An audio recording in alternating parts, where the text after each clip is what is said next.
Memburuknya kualitas udara akibat kabut asap karhutla membuat warga di Kota Palembang mulai beraktivitas di luar ruangan dengan menggunakan masker. Di antaranya seperti yang terlihat di Pasar Lemabang, Palembang. Salah satu warga Asnaini mengatakan, semenjak kabut asap dan kualitas udara di Palembang memburuk, selalu memakai masker saat keluar rumah. Hal tersebut karena jika tidak menggunakan masker akan membuat sesak nafas dan batuk. Ya, satu oleh polusi udara ini kan banyak kabut. Jadi kalau tidak pakai masker ini kan kalau pulang tuh batuk, oleh gak sesak itu. Jadi enaknya pakai masker. Oke, terutama saat keluar rumah, Bu ya? Iya, keluar rumah. Kalau keluar rumah pasti pakai masker. Kalau tidak pakai masker ya itu tadi, pulang-pulang batuk.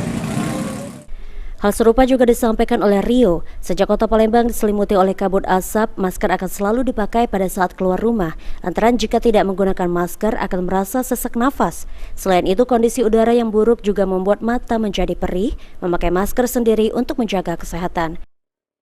Jadi berpengaruh nih kan kayak kabut asap ini kan? Sangat pengaruh. Selain dari pandangan, kesehatan juga pengaruh. Asap. Ada tidak Kak keluhan kita saat tidak menggunakan masker keluar kayak itu Kak? Aduh, salah satunya tadi mata kita perih, kemudian pernapasan kita sesak. Karena sambil bermotor itu atau mengendara, kita terhirup asap dingin tadi. Jadi pada saat keluar rumah tuh emang butuhnya Kak ya maskernya? Ya, sangat butuh. Jadi disarankan bagi teman-teman atau keluarga yang lain kalau keluar rumah usahakan pakai masker untuk menjaga kesehatan daripada kabut asap ini tadi. Eki Saputra, PAL TV.